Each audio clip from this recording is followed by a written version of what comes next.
So, I just don't think that people understand an arsenic poisoning. I really don't. I think they look up an article and they're like, oh, you don't have the lines in your fingers. Oh, you don't have warts.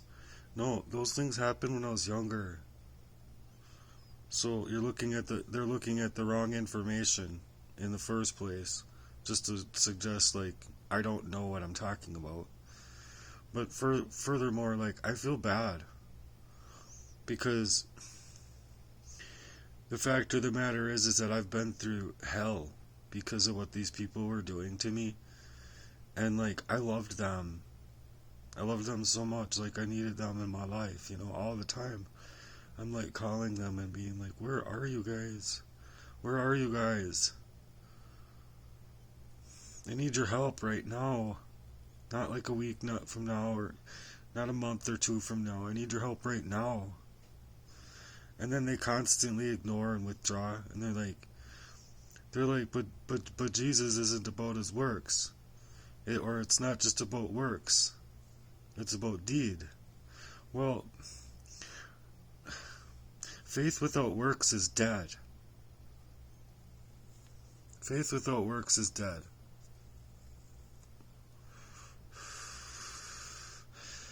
I'm working hard on what my mission was. And yeah, like maybe I sound weird or something. They make fun of me. They just make fun of me based on like how they got me in my mind. I don't think it's very fair. And I think other people can see it too. Like you can't explain to me something. If you're being arsenic poisoned or any kind of poison where it like wipes you up all out of your skull, you don't know how you're gonna react and stuff like that. How can you blame a person for those reactions? And that's what they do. But furthermore, like how does a person protect themselves? Can you answer me that? How does a person protect themselves? Like I've lost things. I've lost all of my stuff well, this will be number 4. And then on top of it, I've lost so much along the way. Like, one place I lost a pan, a bunch of lids, pans, a bunch of utensils. Like, I don't know what else. Maybe I still don't even know. Like, I haven't been able to unpack since I moved here. It's been like 2 years. Over 2 years. And then my brother suggests to me, like, that I've gone far enough. Like, I should be proud of myself for how far I've come. Yeah, I should be proud of myself for how far I've come, but that doesn't mean that it just is over. Why would it have to be over for me? It just doesn't make any sense, like falling up on the ground that day, like, oh, I'm finally getting my memory back, and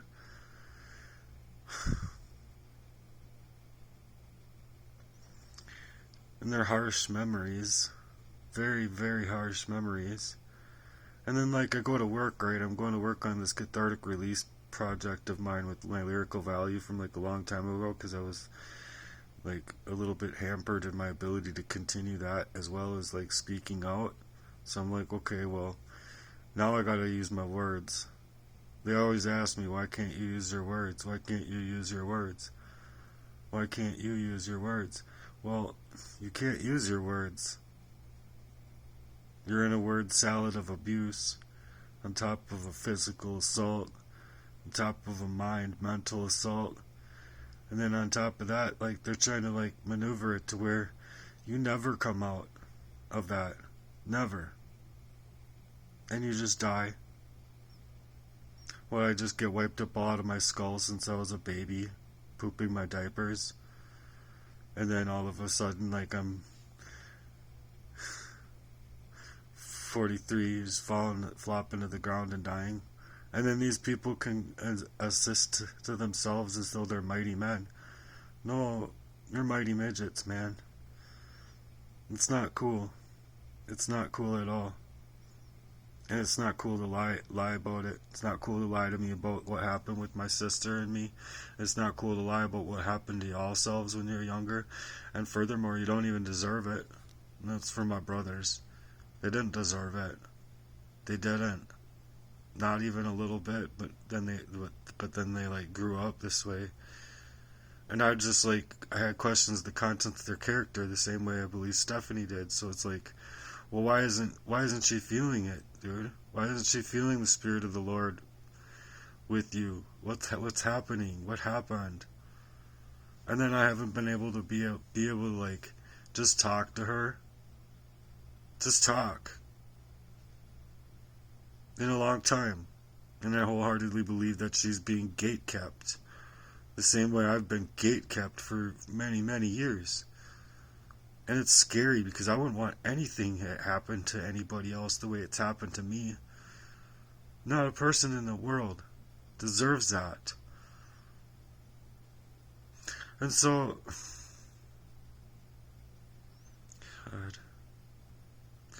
God, help me. Right?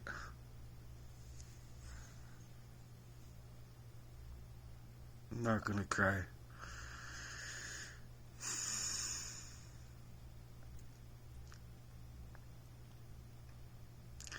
But that's just it, is like nobody can like suggestively, there's like billions of people in the world. And lo and behold, I don't have that many followers because I'm not like, you know, this skinny bimbo girl that's like moving purposefully to like wiggle her boobies and stuff. But the fact of the matter is, it's true, like, this world has so many demons. And then, like, this guy I grew up with in high school, Brian, he was, like, in the bedroom with my brother, and they were, like, planning something out. They were wholeheartedly planning something out. And then, on top of it, he's all, like, telling me that I'm grifting. Grifting. That's what he considers this stuff, as grifting. Okay. I don't know what's wrong with you, G, but I just told him to F off. I'm like, dude, I'm done with you. He's the only time he ever comments on anything is when it's like a perfect moment to be like an opportunistic prick towards me. Like, oh, here's an opportunity to try and utilize his energy to like make him feel badder than he already feels bad, or feel worse than he already feels. I mean, literally, like, there's no way that man could explain to me a time in my life where he was actually like a friend, a real one. Oh, maybe one time I remember, and I had fun. But I've never actually been able to experience that kind of life ever. He got that kind of life all the time. He didn't understand my life. The only parts that he did understand was what I felt was trying to push me up underneath the system in a way that I think was really perverted. I mean, I don't want to explain it, I guess. You know, I'm not a thief, basically. Nick, I felt like he was teaching me to be a thief with intent.